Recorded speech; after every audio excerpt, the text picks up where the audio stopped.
ఏ ఊరండి మీది? గుంటూరేనండి. ఏం చేస్తూ ఉంటారు? ఇళ్లలో పని చేస్తానండి.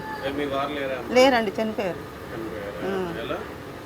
మామూలు తాగి చనిపోయారండి. ఇప్పుడు ఎలక్షన్లు దగ్గరికి వస్తున్నాయి కదా, ఏ పార్టీ వస్తే బాగుంటుందని మీరు భావిస్తారు? చంద్రబాబు నాయుడు గారే రావాలండి. మాలాంటి ఆడవాళ్ళందరూ ఆదుకోవాలంటే చంద్రబాబు నాయుడు గారే రావాలండి, తప్పకుండా రావాలండి. ఎందుకమ్మా? ఎందుకంటే అందరికి మాలాంటి వాళ్ళు ఎంతో మంది బాగుపడ్డారండి, లేకపోతే వీధిని పడేవాళ్ళం అండి మేము. పెన్షన్ వస్తుంది సార్, పెన్షన్ వస్తుంది, నాకు హౌసింగ్ లోన్ వచ్చింది, నాకు నా బిడ్డలకి సహాయం ఇస్తున్నాడు. ఇంకా ఒక్క ఉద్యోగం ఇస్తే చాలు సార్ నా బిడ్డకి, చంద్రబాబు నాయుడు గారు. మేము జీవితాంతం సార్, జీవితాంతం రుణపడి ఉంటామండి. ఈ జన్మంతా ఆయనకి అంకితం. ఎందుకంటే ఇట్లాంటి సేవ ఎవరు చేయరండి. నాకు తల్లిదండ్రులున్నా ఇలా చేసేవాళ్ళు కాదేమో. ఆయన తల్లిదండ్రుల స్థానంలో, అన్న స్థానంలో ఉండి నాకు ఎంతో గొప్ప శక్తిని ఇచ్చాడండి, ధైర్యాన్ని ఇచ్చాడు. అది అన్ని అయ్యగారు ఇచ్చిన రోజు కట్టుకున్నాను సార్. నేను 2 లక్షలు తెచ్చి 2.5 లక్షలు అండి. అందులో ఒక్క రూపాయి కూడా ఎవరు తీసుకోలేదండి. ప్రతి ఒక్క రూపాయి మా అకౌంట్లో వేసారు సార్. మీరు కట్టుకోండి అమ్మా, ఒక ఓట్లు వేయండి అమ్మా, అయ్యగారిని గెలిపించుకోండి అమ్మా, మీకు ఇష్టమైతేనే గెలిపించుకోమన్నారండి. వాళ్ళు కూడా మమ్మల్ని ఎవరు ఫోర్స్ చేయలేదండి. ఏం కావాలి? ఉన్నాం సార్. డబ్బులు అందినాయండి. ఫస్ట్ విడత అందినాయి, 2వ విడత చెప్పకుండా ఇచ్చాడు సార్. అసలు ఎంత సంతోషకరమైందో, అసలు ఎంత ఆనందపడ్డాము. ఎగిరి గంతేసి డాన్స్ వేయాలనిపించింది అప్పుడు అయ్యగారు చెప్పంగానే. అసలు నిజంగా అంత సంతోషపడి అసలు ఎంత ఆనందపడ్డారో. అసలు ఆడవాళ్ళు ఆనందం అసలు అయ్యగారు చూస్తే కళ్ళం నీళ్ళు వస్తాయి, చంద్రబాబు నాయుడు గారు చూస్తే అంత సంతోషపడ్డారు. అది అంత ఆనందంగా ఉందో. అసలు చెక్కులు ఇచ్చేసారు సార్, నెల తీసుకున్నాం. మళ్ళీ రేపు శుక్రవారం వేస్తున్నాం చెక్కు, మళ్ళీ సోమవారం తెచ్చుకోవటం. ఎంత ఆనందకరమైన విషయాలు.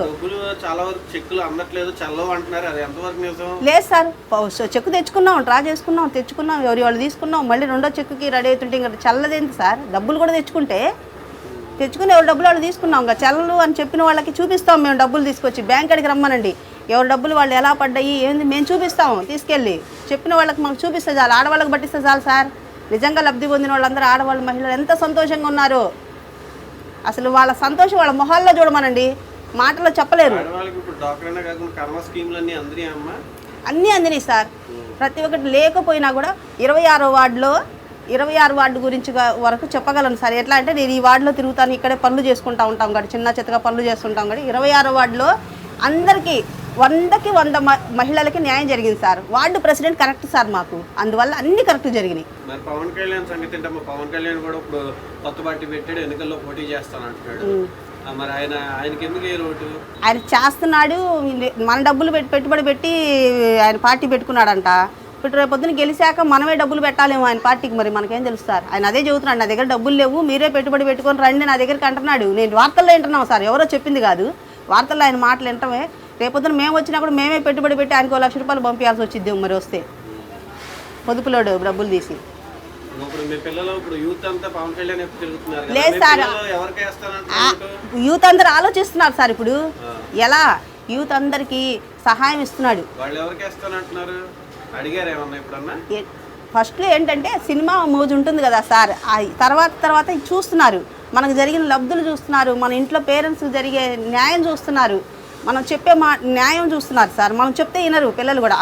వాళ్ళ మైండ్లో ఏంటి, మనం ఇలా చూస్తున్నాం కాబట్టి ఇది అనేది మైండ్లో ఫిక్స్ అయిపోయి ఇప్పుడు అంటున్నారు. నిజాలు ఇప్పుడు తెలుస్తున్నాయి.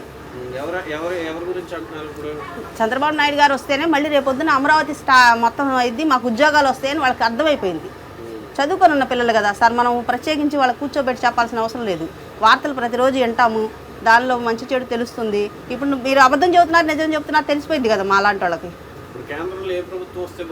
కాంగ్రెస్ రావాలి సార్. బీజేపీ చెప్పిన మాట తప్పిన వాళ్ళకి ఇంకా 2వసారి ఛాన్స్ ఎందుకు సార్? అసలు మాట తప్పి మనకి ఈ చంద్రబాబు నాయుడు గారు ఉండబట్టే మనకి ఈ రోజైనా ఇలాంటి అన్నీ జరుగుతున్నాయి. లేకపోతే ఆయన కూడా ఆలలాగా చేసినట్టయితే ఏముండేది? ఆయన న్యాయస్థుడు కాబట్టి అందరికీ న్యాయం చేశాడు కాబట్టి ఈ రోజు నన్ను అస్సలు వద్దు సార్, మనకి బీజేపీ వద్దు, కాంగ్రెస్ కావాలి. ఇప్పుడు కేటీఆర్, జగన్మోహన్ రెడ్డి బీజేపీ కలిసింది అంటున్నారు. దానివల్ల మన రాష్ట్రానికి ఉపయోగం జరిగేది ఉంటుందా లేదా? ఉపయోగం కాదు సార్, అంతా నష్టమే. దొంగలు ఊళ్ళు పంచుకున్నట్టు ఉంటుంది.